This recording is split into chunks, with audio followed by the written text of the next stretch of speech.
tous, très heureux de vous retrouver. School TV Le Mag, 30 minutes sur la scolarité de vos enfants avec à chaque fois une thématique forte. Aujourd'hui, eh bien, on s'intéresse à une journée mondiale avec Alix Nguyen. Salut Alix. Salut Patrice. Journée mondiale de lutte contre le diabète. C'est parti pour le sommaire. Plus de 4 millions de Français vivent avec le diabète. Nouvelle journée mondiale en ce 14 novembre. Journée de mobilisation, d'information, de prévention surtout.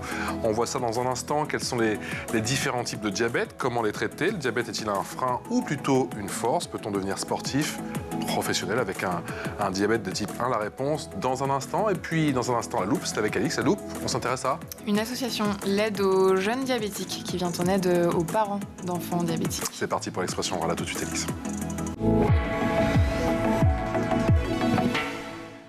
Et l'expression orale, c'est avec nos deux invités en Skype. Bonjour Thomas. Thomas Geste, président de Diabète Santé. Merci d'avoir accepté notre invitation. Vous êtes également le président de l'association Oasis de la Santé. Et vous êtes le fils d'un papa qui est diabétique de type 1. Vous nous en direz plus dans un instant. Romain Giou, bonjour Romain. Toujours via Skype. Vous avez 37 ans. Ah oui, j'avais mis 36, mais non, déjà, un an de plus, 37 ans, ancien cycliste professionnel. Vous êtes diabétique de type 1. Alors, j'ai marqué que vous étiez champion du Limousin sur route 2013, champion de l'Indre en cyclo-cross 2014-2015, vainqueur du Critérium de Brioude, c'était en 2016. Et plus récemment, l'été dernier, vous vous êtes adonné au championnat du monde de triathlon. Ça s'est passé comment ? Oui, tout à fait. Donc, merci pour l'invitation. Donc, voilà, donc, je m'appelle Romain Giou, j'ai 37 ans, comme vous l'avez dit. Donc, oui, en effet, avec le diabète de type 1, l'été dernier, j'ai été en Finlande parce que je me suis qualifié pour les championnats du monde de triathlon, donc en catégorie Alpha Ironman. Donc, c'est des longues distances en triathlon. Donc, pour ceux qui ne connaissent pas, c'est 1,9 km en natation, 90 km en vélo, et ensuite on finit par un semi-marathon. Donc écoutez, ça s'est très bien passé. En termes de résultats, c'est vraiment très difficile parce que c'est les championnats du monde, donc il y a tous les meilleurs du monde qui sont présents. Mais voilà, j'ai fait à peu près 100, je crois 150e sur environ 1000 dans ma catégorie. Et puis en termes de gestion, parce que c'est ça le plus important, la gestion du diabète, ça s'est plutôt bien passé. Voilà, il m'a accompagné pendant à peu près 4h30 d'efforts. Donc ça s'est bien passé. Et voilà, et j'ai juste envie d'une chose, c'est de continuer. Juste de continuer, c'est extraordinaire. Moi, je me sens déjà incapable de faire un triathlon, encore moins, bien évidemment, d'atteindre votre niveau, de faire le championnat du monde. Encore moins quand on est diabétique de type 1, car il y a plusieurs types, et ça, on va y venir dans un instant. Mais Thomas, c'est là que vous entrez en scène. Comment, justement, vous avez accompagné Romain dans sa quête de performance pour ce championnat du monde de triathlon ? Bonjour Patrice, bonjour à tous. Moi, je présente rapidement ce que je fais. Je dirige une société qui prend en charge les personnes diabétiques, donc de type 1 principalement, qui ont besoin d'insuline en continu. Donc, il y a deux manières de l'administrer. C'est via une pompe à insuline ou via des piqûres. Et voilà, les pompes à insuline aujourd'hui, c'est des systèmes qui se rapprochent le plus possible du pancréas humain, du coup, qui est défaillant pour vivre normalement. Et donc là, vous avez à l'image un pod qui est un des systèmes, photo que je vous ai envoyée tout à l'heure.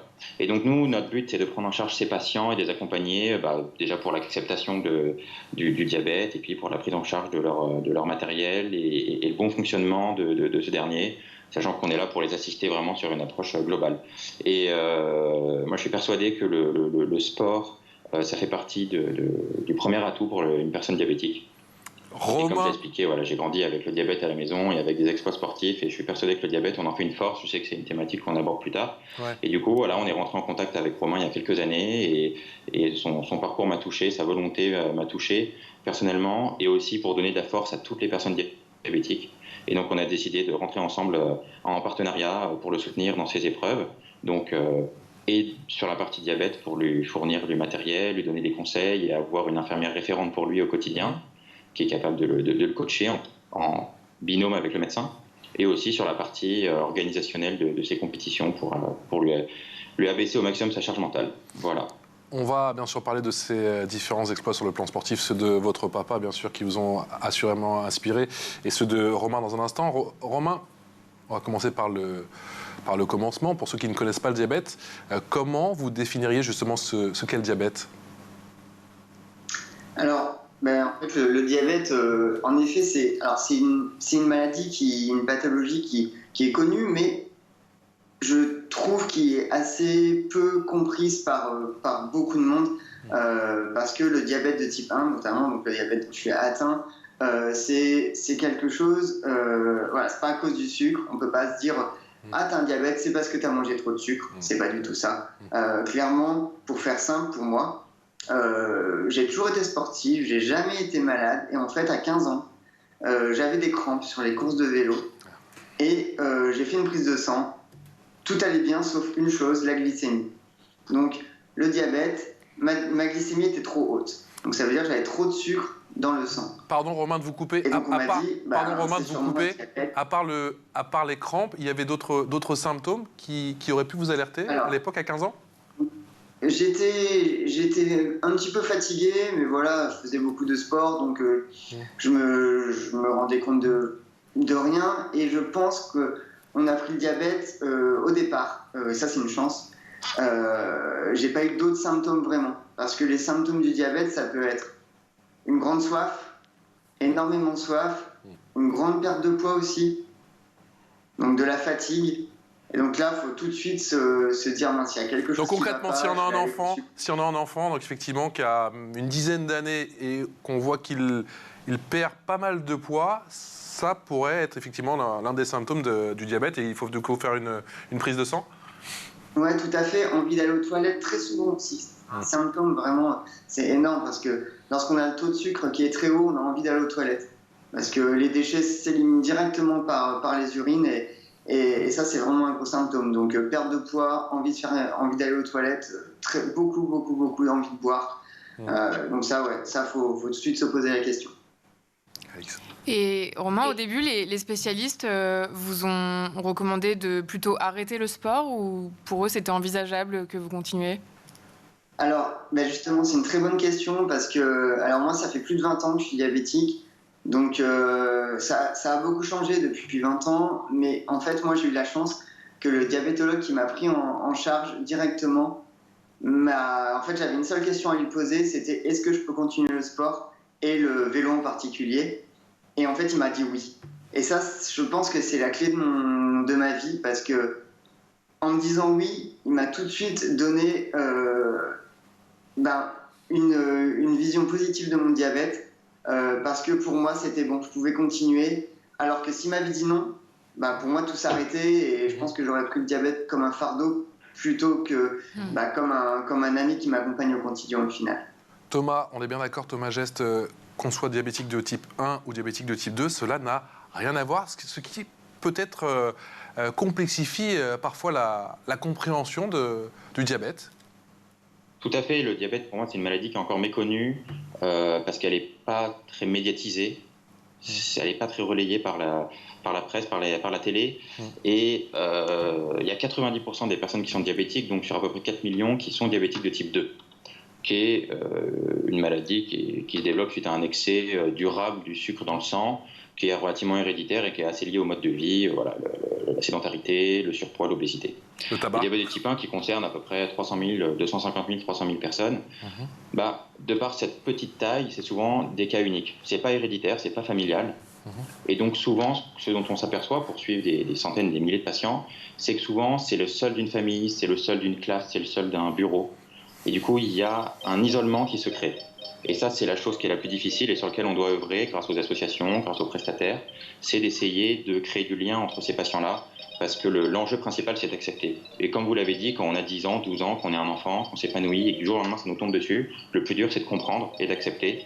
Et voilà, c'est à travers tout ça qu'on essaye d'intervenir, y compris dans les écoles. Je pense qu'on pourra en reparler après, mais voilà, on a des projets d'accueil individualisés qui sont mis en place pour chaque enfant diabétique dans les écoles, que ce soit maternelle, primaire, lycée ou même université. Et je pense que c'est important de le rappeler et de donner un message motivationnel aux parents. Donc si je comprends bien, le diabète de type 1 est une maladie auto-immune. Est-ce qu'on connaît les causes de ce type de diabète ? Oui, on connaît, c'est un dérèglement des cellules du pancréas qui s'appelle les îlots de Langerhans, si je ne dis pas de bêtises. L'hormone qui régule cette glycémie, elle est défaillante. Et du coup, les cellules se retournent un petit peu contre le pancréas, ce qui fait qu'il est déficient, il ne produit plus la bonne insuline, ou du moins où il n'en produit plus du tout. Du coup, il faut absolument substituer avec effet immédiat ce manque d'insuline par de l'insuline qu'on administre, comme on l'expliquait, de manière artificiellement, par des stylos ou par des pompes. Et voilà, c'est une défaillance totale et jusqu'à aujourd'hui irréversible. Il n'y a pas de retour en arrière pour l'instant, donc il faut substituer cette insuline. Thomas, pourquoi selon vous il y a un manque de prévention autour du diabète et plus particulièrement chez les enfants ? Parce que c'est relativement méconnu aujourd'hui, cette maladie. Pour vous donner un petit retour dans le temps, il y a 30-40 ans, quand il y avait une découverte de diabète, on disait aux enfants qu'ils avaient une espérance de vie réduite, qu'ils seraient peu probablement parents et qu'ils ne devaient plus rien faire, plus manger de sucre, plus faire de sport. Aujourd'hui, les choses ont beaucoup évolué et il y a une donnée qui est intéressante, c'est qu'une personne diabétique de type 1 a une espérance de vie, s'il est bien pris en charge, plus longue ou aussi longue qu'une personne non diabétique. Ça veut dire quoi ? Ça veut dire qu'aujourd'hui, un enfant, il peut tout faire, il peut faire du sport, il peut manger à peu près ce qu'il veut, du moment d'être raisonnable. La chose la plus importante, voilà, c'est d'accepter sa maladie et de se traiter. Et c'est méconnu parce que c'est un échantillon de personnes qui est relativement faible, 200 000 personnes en France, c'est peu. Et les technologies sont encore récentes, ça fait seulement 2 ans, 3 ans qu'on a des systèmes qui s'appellent des boucles fermées, c'est-à-dire où ça ressemble à un pancréas artificiel. Et ça fait seulement une quinzaine d'années, 10-15 ans qu'on met des pompes insuline aux enfants, donc c'est assez récent. Romain Joux, quel est le quotidien d'un diabétique de type 1 ? Alors le quotidien, c'est simple et compliqué à la fois, parce que c'est simple parce que pour moi, c'est ma vie, quoi, c'est mon quotidien. Alors, je me lève, moi comme l'a dit Thomas, maintenant on a des éléments qui sont super bien, parce que ça a vraiment progressé. C'est la pompe à insuline. Moi j'ai une pompe patch sur moi qui va me délivrer de l'insuline lorsque je lui demande, parce que moi j'ai pas une boucle fermée, donc lorsque je lui demande de m'injecter de l'insuline, elle va le faire. Donc un lecteur de glycémie en continu, donc qui va me donner mon taux de sucre dans le sang en continu. Ça a changé ma vie clairement depuis que je l'ai, notamment grâce à Diabète Santé. Donc ça, en fait, lorsque je me lève le matin, tout de suite, je vais regarder mon téléphone avec le taux de sucre que j'ai pour voir si ça va, si j'ai quelque chose à faire. Ensuite, je vais aller prendre mon petit déj. Donc là, je vais m'injecter, donc grâce à ma pompe à insuline, donc de l'insuline, pour, en gros, pour faire simple, prendre en charge le taux de sucre que j'ai dans le sang et que je vais manger lors de mon petit déjeuner. Ensuite, en fonction de ce que j'ai mangé et de l'insuline que je me suis injectée, je vais avoir le taux qui va évoluer ou non, donc faire un pic glycémique où le taux va baisser ou monter. Ensuite, pendant la matinée, je vais faire mes activités, que ce soit du sport ou mon travail. Donc là, je vais avoir à portée de main mon téléphone pour voir toujours mon taux de sucre. Et voilà, il va s'enchaîner toutes les phases de la journée, donc le repas où ça va être la même chose, l'après-midi où je vais toujours contrôler, regarder ma glycémie, ensuite le soir où je vais manger, faire encore une fois la même chose. Donc en gros, c'est pour moi un contrôle en continu de mon sucre, mais attention parce que on parlait de charge mentale tout à l'heure, en effet, regarder son taux de sucre toute la journée, regarder que tout soit très bien, toujours au top, ça tout le monde veut le faire, mais c'est très compliqué. Ouais. Donc il faut, à un moment donné, pas non plus que cette charge mentale elle prenne trop de place dans la vie. Et il faut s'accorder aussi quelques moments de détente pour que ça soit pas trop difficile. Et justement, Diabète Santé m'accompagne à ce niveau-là. Et c'est vraiment une grande chance que j'ai parce que la charge est vraiment très très forte. Et si on n'a pas cet accompagnement-là de personnes très compétentes, que ce soit de médecins, de diabétologues, d'infirmiers qui sont vraiment présents au quotidien auprès des patients et donc justement auprès de moi, je pense que la charge serait vraiment trop forte. Et je peux que remercier mon prestataire de santé pour ça. Thomas, on l'a compris, Thomas Geste, l'équation est combien délicate. Il y a bien sûr les progrès de la médecine, et ça vous l'avez tous les deux évoqué, mais il y a bien sûr ce temps d'échange, cet accompagnement qui est primordial.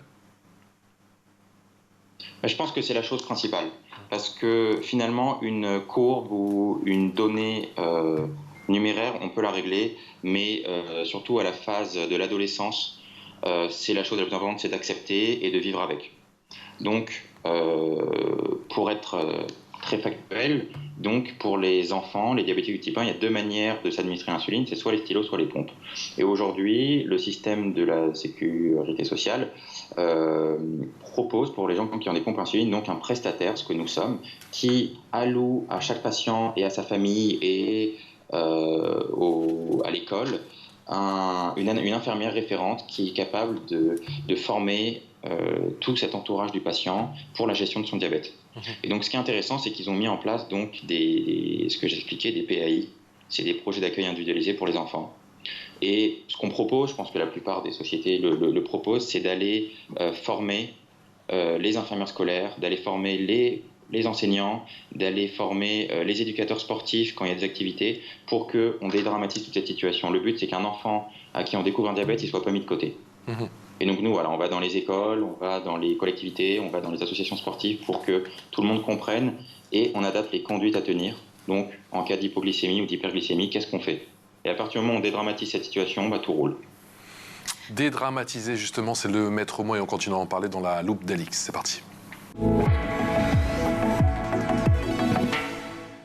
Et Alix, tu nous parles d'une association, l'association L'aide aux jeunes diabétiques. Oui, apprendre que son enfant a un diabète de type 1 est un bouleversement pour l'enfant, mais plus largement pour l'ensemble de la famille. Et cette association, elle apparaît comme une véritable béquille. Le projet est né dans les années 50 de la volonté de sortir les enfants de l'hôpital et de développer l'éducation. Aujourd'hui, si un bon bout de chemin a depuis été parcouru, une fois le diagnostic posé, la problématique reste la même. Les parents doivent s'éduquer en un temps record. Il faut un temps pour comprendre la maladie, son traitement, le lien entre insuline et alimentation, identifier les différents dispositifs et leur utilisation, gérer les hypo et les hyperglycémies et puis préparer le retour à l'école aussi. Pour ce faire, l'association met à disposition tout un panel d'outils. Il y a notamment des applications dédiées comme Barnabé à un diabète ou Glucosor.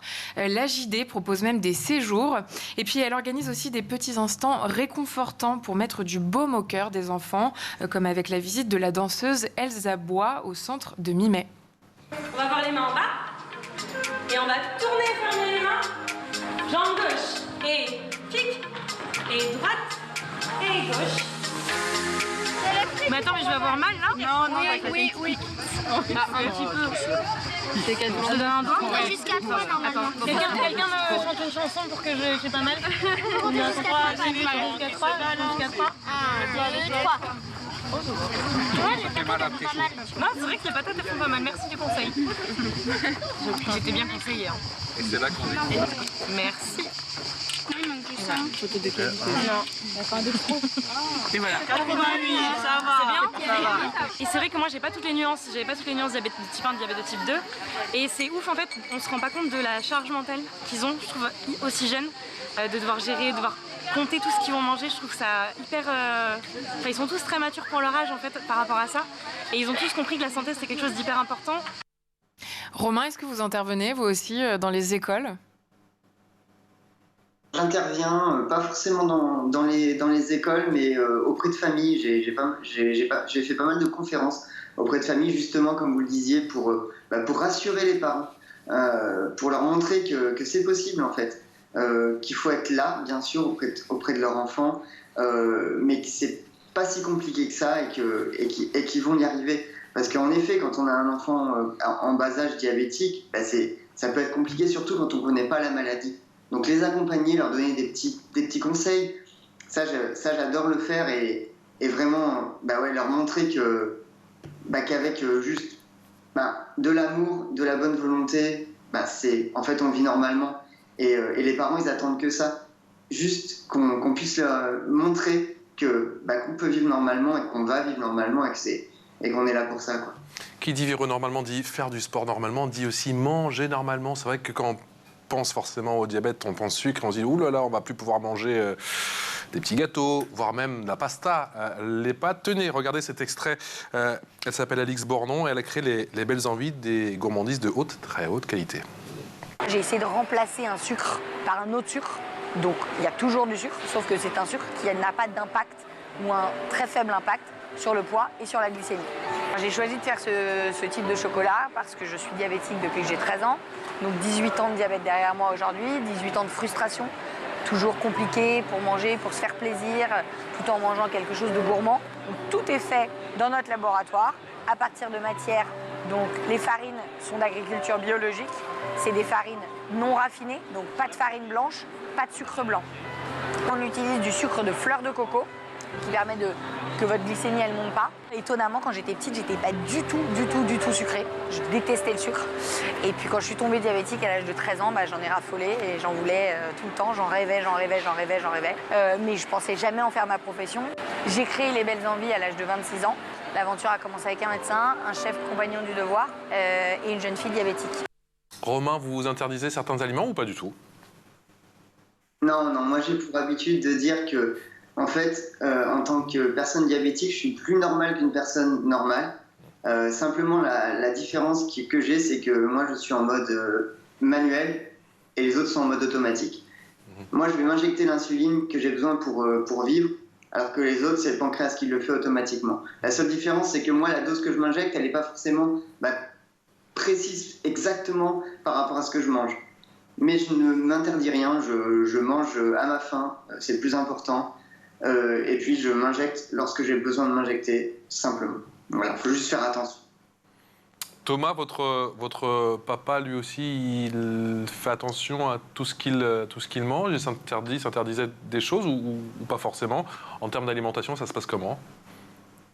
Alors à l'époque, oui, il y a une trentaine, quarantaine, cinquantaine d'années, c'était ce qu'on leur disait. Aujourd'hui, je pense que n'importe quel diabétique de type 1 doit vivre le plus normalement et manger ce qu'il veut. Il n'y a pas de limite. Je pense qu'il faut être juste raisonnable, mais il n'y a pas d'aliments qui sont interdits. Et comme le disait Romain, aujourd'hui, il y a des pompes qu'on appelle en boucle fermée qui reproduisent les mouvements en intelligence artificielle d'un pancréas et qui permettent de compenser quasiment tous les types d'alimentation. Donc ce qu'on encourage à faire aujourd'hui, c'est d'apprendre à tous les enfants, à partir de 7-8 ans, à calculer leurs glucides. Et ça, c'est un des enjeux principaux. Donc j'encourage chaque parent, chaque enfant diabétique à essayer de se rapprocher de leur médecin ou de leur infirmière pour apprendre ça. Et donc on leur apprend à réfléchir eux-mêmes à ce qu'ils mangent, à calculer la charge glucidique dans leur alimentation et d'envoyer ce qu'on appelle des bolus, c'est-à-dire de l'insuline rapide en fonction. Et en fait, ils deviennent maîtres absolus de la gestion de leur diabète dès l'enfance et ça les rend aussi acteurs. Donc ça les investit vachement là-dedans, donc c'est vraiment intéressant. Plus généralement, et quand vous intervenez effectivement dans les écoles, Thomas, est-ce que vous abordez la thématique de l'index glycémique qui était assez inconnu effectivement il y a quoi, 10-15 ans encore en tout cas à l'école? Est-ce que ce sont des thèmes qu'on aborde aujourd'hui? Non, aujourd'hui je pense que dans les écoles on en est encore à dédramatiser la situation, à détendre un petit peu les enseignants et le corps éducatif sur le diabète pour que l'enfant puisse participer aux sorties scolaires, vivre normalement, manger à la cantine, chose qui était déjà pas évident il y a quelques années. Je pense qu'après l'index glycémique et l'insulinothérapie fonctionnelle, c'est-à-dire calculer son insuline en fonction des repas, ça on le voit dans le cadre pour l'instant hospitalier et familial pour que l'enfant il gère vraiment son truc. Mais déjà pour l'instant on en est au stade de détendre un petit peu tout le monde avec ça. Tout ce qu'on veut pas, c'est qu'un enfant soit refusé à une sortie scolaire parce qu'il est diabétique, par méconnaissance ou à un voyage scolaire. Pour l'instant, c'est ça notre combat. Et on essaie de partager justement toutes les valeurs de nos ambassadeurs, que ce soit Romain ou Lucas Bazin, qui est un jeune tennisman, ou là on a une de nos patientes qui a couru dimanche le marathon de New York avec sa pompe à insuline. Wow. Et voilà, on essaie de leur donner une bonne image et de leur faire comprendre qu'on peut tout faire avec un diabète. Pour l'instant, on en est à ce stade-là. Romain, comment est-ce que vous faites pendant les courses pour maintenir votre glycémie à un niveau optimal tout en restant compétitif? Alors, c'est toute une histoire. C'est pas simple, c'est sûr. Mais en fait, ce qu'il faut avoir, c'est toujours son lecteur de glycémie en continu sur soi pour pouvoir toujours être au fait du taux. Se fixer une limite, un taux pas trop bas, afin de ne jamais tomber vraiment en hypoglycémie, mais c'est tout à fait possible qu'on soit en hypoglycémie pendant un effort, d'autant plus quand on fait un effort très intense.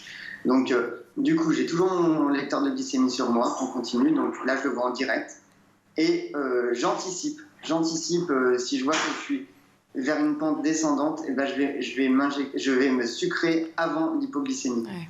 Comme ça, je suis sûr de ne pas être en hypoglycémie lors de mon effort. Donc ça, c'est vraiment une gestion... ça doit être compliqué quand même, Romain, au moment où vous abordez l'aspect natation. En tout cas, je parle du triathlon, parce que dans l'eau, pour monitorer sa glycémie, là, ça devient vraiment compliqué, non?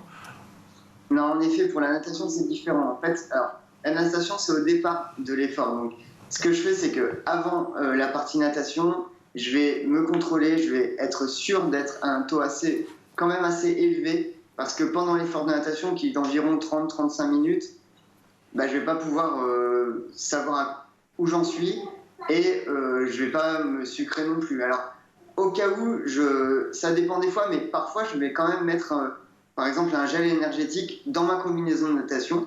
Comme ça, si je me sens mal, je n'aurais pas anticipé, mais je vais quand même manger, ça va être très rapide. Le gel énergétique, ça va être un sucre, pour le coup, vraiment un sucre raffiné très très rapide. Donc du coup, là, le taux de sucre va remonter assez rapidement. Mais bon, en général, je m'assure d'être à un taux de sucre assez élevé avant l'effort de natation pour être sûr que lorsque je ressors de l'eau, je sois encore à un taux qui est assez élevé. Thomas, votre papa est diabétique de type 1 et lui aussi, c'est un adepte des exploits sportifs? Oui, tout à fait. Il a fait avec un docteur qui s'appelle le docteur Saïd Beka, qui est un diabétologue installé à Chartres et qui donne la chance à beaucoup de patients depuis 20 ou 30 ans de faire des exploits sportifs. Donc ils ont ensemble parcouru des épreuves d'ultra-trail, notamment le marathon des sables. Et donc voilà, ça m'a donné vraiment l'idée que le diabète, ce n'était un frein pour rien. Et aujourd'hui, on encourage justement tous les patients qui ont des projets autour du sport pour essayer de créer un état d'esprit autour d'eux, de les rassurer, de leur donner un cadre avec des coachs, des témoignages de patients qui est vraiment important. Et voilà, on essaie de faire la promotion de l'activité physique au travers de tout ce qu'on a vécu. Et je tiens quand même à préciser une chose par rapport à ce que dit Romain, c'est qu'aujourd'hui Romain il reste maître de l'administration de son insuline. Mais aujourd'hui, tous les diabétiques de type 1 ont le droit d'adopter un système qui s'appelle des boucles fermées. C'est-à-dire que c'est pilote automatique. Quand le système pense que que la glycémie baisse, il stoppe l'envoi d'insuline. Et quand il sent que la glycémie monte, il envoie un peu plus d'insuline. Donc ça devient, en fait, c'est quasiment une garantie, on va dire à 90-100%, d'être toujours dans les objectifs. Donc c'est extrêmement rassurant pour les enfants, c'est extrêmement rassurant aussi pour les parents, qui du coup ont une charge mentale qui diminue énormément. Là aussi, ça marche avec une petite puce, avec un patch et son téléphone portable. Ça fonctionne. La pompe, la deuxième que je vous ai envoyée, elle communique directement à l'intelligence artificielle avec un capteur. Donc le capteur capte la glycémie, l'envoie à la pompe instantanément et tout ce système fonctionne pour rester toujours dans les objectifs. D'accord. La seule chose qui reste à faire manuellement, c'est au moment des repas d'indiquer justement la dose de glucides qu'on a ingérée. Eh ben, merci infiniment pour vos témoignages qui sont ô combien importants et qui, j'espère, vont éclairer beaucoup de jeunes et beaucoup de parents d'élèves également sur cette pathologie qu'est le diabète. Merci beaucoup Thomas Geste, président de Diabète Santé et de l'association Oasis de la Santé. Et merci également à vous, Romain Gio. Est-ce que je peux ajouter un petit mot ? Bien sûr, 37 ans, ancien cycliste professionnel, diabétique de type 1. Je vous en prie rapidement. On a tourné un film cet été avec Samuel Ouraba, qui est un acteur diabétique du type 1, qui s'appelle Mellitus, qui va sortir le mois prochain et qui est justement sur le diabète de type 1 et l'éducation pour tous les adolescents, les jeunes adultes et les enfants. Donc je vous encourage à rester connectés, il s'appelle Mellitus, et rester connectés sur les réseaux auprès de Diabète Santé et de l'association pour voir les dates de diffusion. Il sera diffusé un petit peu partout en France en 2024. Et ce qui serait bien, ce serait de venir nous en parler en plateau tous les deux. Ce serait vraiment magnifique. C'est une invitation, j'espère que vous serez sur ce plateau, à nos côtés. Encore merci à vous Romain et merci à vous Thomas. Et un grand merci à Alix, comme d'habitude, on se retrouve demain pour un nouveau numéro de School TV Le Mag. Excellente journée.